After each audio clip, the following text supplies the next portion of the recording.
Si tu as le plan de venir faire les études en Chine, c'est le moment de lancer le processus.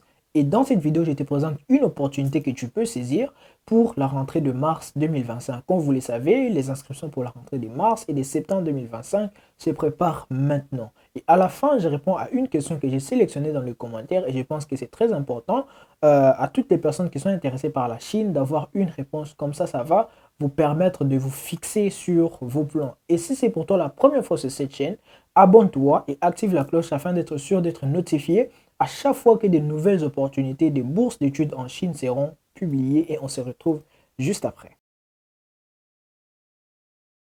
Bonjour à tous, j'espère que vous allez bien. Moi, ça va très bien. On recommence. Les bourses d'études sont disponibles pour la rentrée de mars 2025. Et aussi, si vous êtes intéressé par la rentrée de septembre 2025, c'est le moment de se préparer. Parce que pour le moment, se préparer, ce n'est pas seulement déposer ton dossier, mais c'est aussi prendre des informations qui peuvent t'aider au moment de lancer l'application en janvier. Parce que normalement, pour la rentrée de septembre 2025, ça commence en janvier. Mais maintenant, c'est le moment de trouver des superviseurs pour ceux qui veulent faire le master ou le doctorat. Et pour les autres, c'est le moment de prendre des informations, savoir quels documents tu n'as pas, quels documents les universités cherchent. Comme ça, en janvier, tu seras prêt.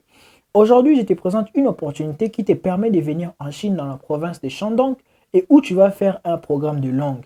Normalement, le programme de langue en Chine, c'est soit un semestre ou une année. Mais pour l'opportunité d'aujourd'hui, tu pourras faire une année en Chine. Et pour ce programme, la bourse va payer pour toi une partie des frais et toi, tu vas payer 6 000 yuan qui va couvrir les frais de logement et les frais de formation. Donc, quand tu payes les 6 000 yuan, tu n'as plus rien d'autre à payer à l'école à part les frais d'assurance, les tests médicaux quand tu vas arriver, le visa, ça c'est des frais que tu payes toi-même parce que ce n'est pas la bourse du gouvernement.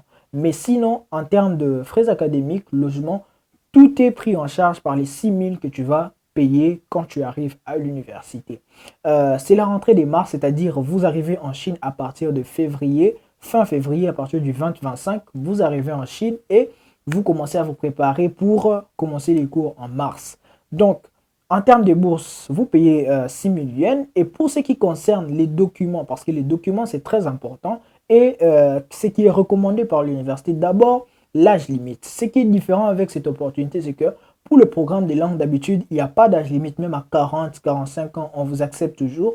Mais pour cette opportunité, l'âge limite est de 26 ans.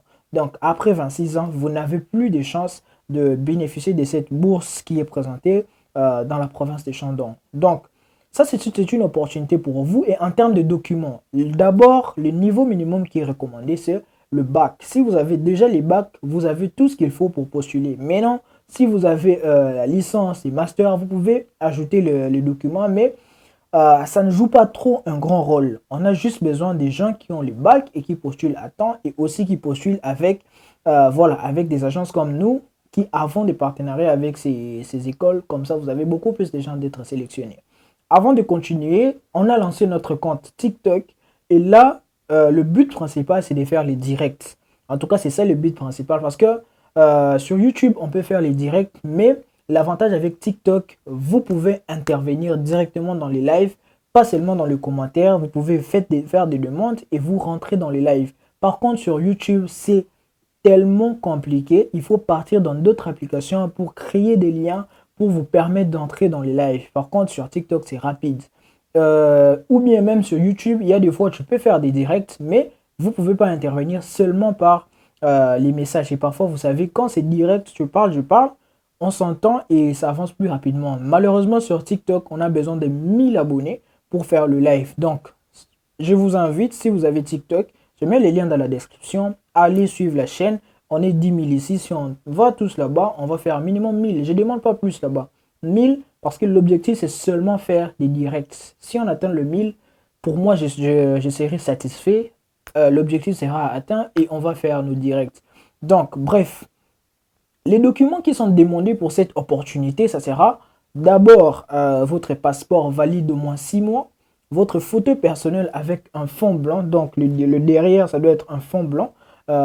Et puis après, il faut vos documents scolaires. Quand je dis scolaire, c'est-à-dire les relevés de première, terminale, et puis seconde, voilà, les 3 bulletins, c'est très important. Et puis votre diplôme de bac et les relevés du bac. C'est les documents que vous devez préparer. Et puis après, le casier judiciaire et les tests médicaux. Et puis tous les documents doivent être traduits en anglais. Pour la traduction des documents, n'hésitez pas aussi de nous contacter. Nous offrons ce service et on va vous remettre vos dossiers dans un délai qui est vraiment trop bref parce que nous savons que vous en avez besoin maintenant. Donc, n'hésitez pas de nous contacter, soit pour la traduction, soit si vous voulez que nous puissions poursuivre le processus pour vous, n'hésitez pas de nous écrire sur le mail et direct, vous aurez quelqu'un qui sera sur vous en train de vous assister. Et je tiens à le rappeler, il y a des gens qui, quand ils nous écrivent, eux, ils pensent directement que c'est à moi qui sont en train de parler. Non, nous sommes déjà une agence et je ne travaille pas seul. Donc, c'est fort probable que quand tu nous écris, tu parles à quelqu'un d'autre, mais sois seulement sûr que tu as pris le numéro que j'ai donné dans les commentaires ou bien que j'ai laissé sur ton email. Si tu as reçu ces contacts de ces deux moyens, sois sûr que tu parles avec notre agence. Mais sinon, ne vous inquiétez pas si ce n'est pas moi qui vous réponds directement. Soyez juste sûr de répondre ou de parler avec les numéros que j'ai laissés soit dans les commentaires, soit dans la communauté, soit sur votre email. Mais le moyen le plus sûr, c'est de m'envoyer l'email et je vous donne le numéro. Donc, voilà un peu. Et pour répondre à la question que j'ai vue dans les commentaires récemment, c'était de savoir pour ceux qui veulent venir pour la rentrée de mars, est-ce que si les documents sortent en décembre, vous pouvez venir en janvier? Comme vous le savez, le visa pour le processus d'études en Chine, ça ne prend pas beaucoup de temps. Si tu déposes ton dossier le lundi, c'est fort probable que le vendredi ou le lundi prochain, tu as déjà le document, le visa qui est disponible. Donc, est-ce que c'est bien de venir déjà en janvier ou bien est-ce que c'est possible? Et en tout cas, des arguments. Le premier, c'est que les universités proposent une date d'arrivée. Pour la rentrée de mars, les universités proposent une rentrée où la première date d'arrivée au 20-25 février. Donc, toi, si tu veux venir en janvier, donc ça ne sera pas à l'université que tu vas partir. Et si tu ne pars pas à l'université, tu vas rester à l'hôtel et tu vas payer beaucoup d'argent. Aux alentours des 20-25 dollars par jour, tu comptes, tu fais les calculs toi-même, à moins que tu sois assez riche pour ça. Il n'y a pas de problème, mais je pense que ça sera une perte de temps. Premier argument. Et deuxième argument, c'est que le visa, quand tu es dans les visas à l'ambassade de la Chine au pays, tu as droit à l'unique entrée. Donc, quand tu rentres en Chine, déjà le visa n'a plus un sens. C'est barré. Donc, tu dois tout faire dans les 30 jours qui vont suivre pour avoir un nouveau visa ou un permis de résidence. Alors, le permis de résidence qui te donne le document, c'est l'université. Et l'université ne te reconnaît qu'à partir de la date qu'ils ont fixée.